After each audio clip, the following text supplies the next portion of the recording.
ശമ്പള കുടിശ്ശികയും മറ്റ് ആനുകൂല്യങ്ങൾക്കുമായുള്ള ആലുവ എടയാർ ബിനാനി സിംഗിലെ ജീവനക്കാരുടെ കാത്തിരിപ്പ് ഒരു പതിറ്റാണ്ട് പിന്നിടുന്നു. 250ഓളം തൊഴിലാളികൾക്കാണ് കുടിശ്ശിക ലഭിക്കാനുള്ളത്. ഇതിനിടെ തൊഴിലാളികളിൽ 3 പേർ ഓർമ്മയായി. പൂട്ടിയ കമ്പനിയിലെ യന്ത്രങ്ങൾ വിറ്റ് തൊഴിലാളികൾക്ക് ആനുകൂല്യങ്ങൾ നൽകുമെന്ന വാഗ്ദാനവും പാഴായി. കേരളത്തിന്റെ വ്യവസായ മേഖലയിൽ തലയുയർത്തി നിന്നിരുന്ന സ്ഥാപനമാണ് ആലുവ എടയാറിലെ ബിനാനി സിംഗ്. ഒരു കാലത്ത് 1500-ലധികം തൊഴിലാളികൾ ഇവിടെ ജോലി ചെയ്തിരുന്നു. എന്നാൽ കഴിഞ്ഞ 10 വർഷമായിട്ട് ഈ സ്ഥാപനം പൂട്ടിയിട്ടിരിക്കുകയാണ്. എടയാർ വ്യവസായ മേഖലയിൽ ഉൽപാദന മികവിലും ലാഭത്തിലും ഉയർന്ന ശമ്പളത്തിലും തലയുയർത്തി നിന്ന സ്ഥാപനമാണ് ബിനാനി സിംഗ്. 500 സ്ഥിരം ജീവനക്കാരും 1000-ലധികം കരാർ ജീവനക്കാരും ഇവിടെ ജോലി ചെയ്തിരുന്നു. 1966-ൽ സ്ഥാപിതമായ കമ്പനി നിരവധി അംഗീകാരങ്ങളും നേടിയിരുന്നു. സിംഗ് ആയിരുന്നു പ്രധാന ഉൽപ്പന്നം. 4 അന്താരാഷ്ട്ര സർട്ടിഫിക്കറ്റുള്ള നിലവാരമുള്ള ഒരു ഫേമായിരുന്നു ഇത്. 750 കോടി രൂപ ടേൺ ഓവറായിരുന്നു ഈ സ്ഥാപനത്തിനുണ്ടായിരുന്നത്. 30,000 ടണ്ണ് സിങ്കും 55,000 ടൺ സൾഫറിക് ആസിഡും 8,000 ടണ്ണോളം കാഡ്മിയവും ഉൽപ്പാദിപ്പിച്ചിരുന്ന ഈ സ്ഥാപനം പ്രൈവറ്റ് മേഖലയിലെ വൻകിട വ്യവസായശാലയായിരുന്നു. 2014-ലാണ് കമ്പനിയിൽ പ്രതിസന്ധി ആരംഭിക്കുന്നത്. അന്ന് തൊഴിലാളികളോട് 2 മാസം വീടുകളിൽ തുടരാൻ നിർദ്ദേശിക്കുകയും ആ സമയത്തെ ശമ്പളം കമ്പനി നൽകുകയും ചെയ്തു. 2015-ൽ വീണ്ടും കമ്പനി പൂട്ടി, പിന്നീട് തുറന്നില്ല. അതോടെയാണ് തൊഴിലാളികൾ വഴിയാധാരമായത്. കമ്പനിയിലെ യന്ത്രങ്ങൾ വിറ്റ് കുടിശ്ശിക 12% പലിശയോടെ നൽകുമെന്നും കമ്പനി ഉടമകൾ വാഗ്ദാനം ചെയ്തിരുന്നു. പ്രതിപക്ഷ നേതാവടക്കമുള്ള ആളുകൾ നേതൃത്വം കൊടുത്തിട്ടുള്ള ട്രേഡ് യൂണിയനുകളായിരുന്നു ഇവിടെ ഉണ്ടായിരുന്നത്. ആനുകൂല്യങ്ങൾ മുടങ്ങി തൊഴിലാളികളുടെ ജീവിതം ദുരിതക്കയത്തിലായപ്പോൾ നേതാക്കളും കൈവിട്ട മട്ടായി. പ്രതിപക്ഷ നേതാവ് വി.ഡി. സതീശൻ, CPIM സംസ്ഥാന കമ്മിറ്റി അംഗം കെ. ചന്ദ്രൻപിള്ള തുടങ്ങിയവരുടെ നേതൃത്വത്തിലാണ് ഇവിടെ തൊഴിലാളി യൂണിയൻ പ്രവർത്തിച്ചിരുന്നത്. ആനുകൂല്യങ്ങൾ നേടിക്കൊടുക്കുന്നതിൽ നേതാക്കളും വഞ്ചിച്ചതായാണ് തൊഴിലാളികളുടെ ആരോപണം. കിട്ടാനുള്ള കാശ് കിട്ടിയാൽ മതി, വേറെ ഒന്നും കിട്ടില്ല. നേതാക്കന്മാരുള്ളതൊക്കെ മേടിച്ചുകൊണ്ട് പോയി അവർക്ക് കിട്ടാനുള്ളതൊക്കെ. ഇങ്ങനെയുള്ള തൊഴിലാളികൾ പട്ടികയിട്ട് കൊല്ലും. ലക്ഷങ്ങളുടെ കുടിശ്ശികയാണ് ഓരോ തൊഴിലാളിക്കും ലഭിക്കാനുള്ളത്. ജോലി നഷ്ടമായതോടെ പലരും കടക്കെണിയിലായി. ആനുകൂല്യങ്ങൾക്കായി നിയമ നടപടികളുമായി മുന്നോട്ടു പോകുകയാണ് തൊഴിലാളികൾ. ഇതിനിടെ തൊഴിലാളികളിൽ 3 പേർ മരണമടഞ്ഞു. ക്യാമറമാൻ ബൈജു CS-നൊപ്പം കിരൺകുമാർ, അമൃത ന്യൂസ്, കൊച്ചി. ഇനി ചില ജീവനക്കാരുടെ പ്രതികരണങ്ങൾ കൂടി കാണാം. കമ്പനിയുടെ ഉള്ളിൽ പോണ്ടുകളാണ്, പക്ഷേ ആ പോണ്ടുകളെല്ലാം ലീക്കായിപ്പോൾ.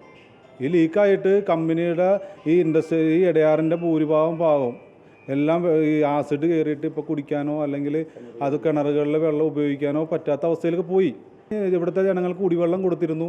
ആ കുടിവെള്ളം കൊടുത്തിട്ട് അവർ പറഞ്ഞത് അവിടെ ഡെപ്പോസിറ്റ് ചെയ്തിട്ടുണ്ട്, ഞങ്ങൾക്ക് വെള്ളം ഫ്രീ ആയിട്ട് കിട്ടും, ഇത്ര ലിറ്റർ തന്നേക്കാം എന്നൊക്കെ പറഞ്ഞിട്ട് അവസാനം ഒരാളും അതിന് സപ്പോർട്ടില്ല. ഇപ്പം ബില്ലുകൾ വന്നുകൊണ്ടിരിക്കുക. ഗവൺമെൻറ് വെള്ളം ഉപയോഗിക്കുന്നതിന് ബില്ല് വരുന്നുണ്ട്. ഈ തൊഴിലാളികളെ എല്ലാം വിളിച്ചു കൂട്ടിയിട്ട് ഈ ട്രേഡ് യൂണിയൻ്റെ എല്ലാ ആളുകളും ഒരുമിച്ച് കൂട്ടിയിട്ട് അവർ പറഞ്ഞു, നിങ്ങൾക്ക് ജീവിക്കാനുള്ള കോമ്പൻസേഷൻ സർവീസ് അനുസരിച്ചുള്ള നിങ്ങൾക്ക് കിട്ടാനുള്ള, നിങ്ങൾക്ക് റിട്ടയർഡ് ആവാനുള്ള ആളുകൾക്ക് എത്രയാണോ പൈസ കിട്ടുന്നത് ആ പൈസ നിങ്ങൾക്ക് ലേബർ ഓഫീസിൽ നിന്ന് വഴി കിട്ടാവുന്ന രീതിയിൽ ഞങ്ങൾ ചെയ്തു തരാം എന്ന് പറഞ്ഞു. അങ്ങനെയാണ് ഈ 50 വയസ്സിന് മുകളിലുള്ള ആളുകൾ അതിൽ നിന്ന് ഈ സമരങ്ങളും പ്രശ്നങ്ങളൊന്നും ഇല്ലാതെ അതിൽ നിന്ന് മാറിപ്പോയത്. കാരണം എന്താ, അവർക്ക് പൈസ കിട്ടിയാൽ മതി, കാരണം അവരുടെ കുടുംബം നടത്തണം, പൈസ കിട്ടണം. 19 കോടി രൂപ കിട്ടാനുള്ള തൊഴിലാളികൾ ഇന്ന് പലവരെയും മുൻപിൽ കൈനീട്ടുന്ന ഒരു സാഹചര്യത്തിലേക്കായി. അപ്പോൾ ഇപ്പോൾ അവർ പറയുന്ന ഒരു കാര്യം എന്താണെന്ന് വെച്ചാൽ, ഈ സ്ഥാപനം ഏറ്റെടുക്കാൻ വേണ്ടി പാനാട്ടോണി എന്നൊരു അന്താരാഷ്ട്ര കുത്തകയായിട്ടുള്ളൊരു സ്ഥാപനം ഇവിടെ വന്നിട്ടുണ്ടെന്നും അവർ വന്നിട്ട് ഈ സ്ഥാപനത്തിൻ്റെ ലാൻഡ് ഏറ്റെടുത്തിട്ട് അതിൻ്റെ ഭാഗമായിട്ട് കിട്ടുന്ന പൈസ നിങ്ങൾക്ക് പങ്കുവെക്കാമെന്ന് കഴിഞ്ഞ ഡിസംബറിൽ തൊഴിലാളികൾക്ക് ഉറപ്പ് തന്നാണ്, 2024 ഡിസംബറിൽ. പക്ഷേ പിന്നെയും 6 മാസം കടന്നു പോയിട്ടും നാളിതുവരേക്കും തൊഴിലാളികൾക്ക് പൈസ കിട്ടിയിട്ടില്ല. കിരൺകുമാർ ചേരുന്നുണ്ട് ഈ വാർത്തയുടെ വിശദാംശങ്ങളുമായി. കിരൺ, കഴിഞ്ഞ 10 വർഷമായി ശമ്പളവും മറ്റ് ആനുകൂല്യങ്ങൾക്കുമായി ഇവർ കാത്തിരിക്കുകയാണ്. ഇവരുടെ പ്രതിസന്ധി പരിഹരിക്കാനാകുമോ? എന്താണ് ഇതിൽ സർക്കാരുമൊപ്പം കമ്പനിയുമൊക്കെ എടുക്കുന്ന നിലപാട്? 235ഓളം തൊഴിലാളികളാണ് തങ്ങൾക്ക് അർഹതപ്പെട്ട ശമ്പളവും മറ്റ് ആനുകൂല്യങ്ങളും നേടിയെടുക്കുന്നതിന് വേണ്ടിയുള്ള പോരാട്ടം തുടർന്നിരിക്കുന്നത്.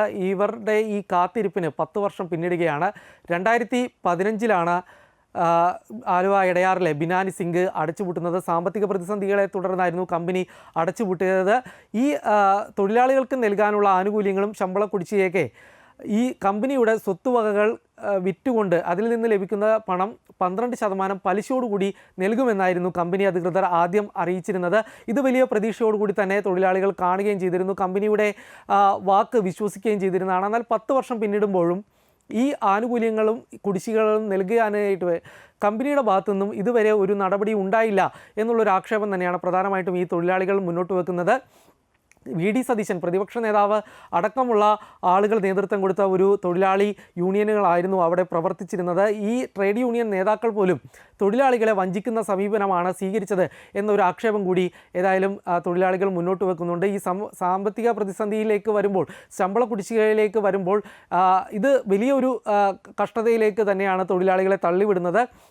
പലർക്കും വീടുകൾ വാടകയ്ക്ക് താമസിച്ചിരുന്നവർക്ക് വാടക ഒഴിഞ്ഞു പോകേണ്ടതായിട്ടുള്ള വീട് ഒഴിഞ്ഞു പോകേണ്ടതായിട്ടുള്ള സാഹചര്യം വരുന്നു. ചികിത്സ മുടങ്ങുന്നതായിട്ടുള്ള സാഹചര്യം വരുന്നു. 235 പേരിൽ തന്നെ 3 പേർ ഈ നിയമപോരാട്ടങ്ങൾ തുടരുന്നതിനിടയിൽ മരണപ്പെടുന്നതായിട്ടുള്ള ഒരു സാഹചര്യം. ഇങ്ങനെ വലിയൊരു സാമ്പത്തിക പ്രതിസന്ധിയിലേക്കാണ് തൊഴിലാളികൾ നീങ്ങിക്കൊണ്ടിരിക്കുന്നത്. ഇവരുടെ ജീവിതം വലിയ രീതിയിൽ തന്നെ ദുസ്സഹമാവുന്ന ഒരു സാഹചര്യമാണ്.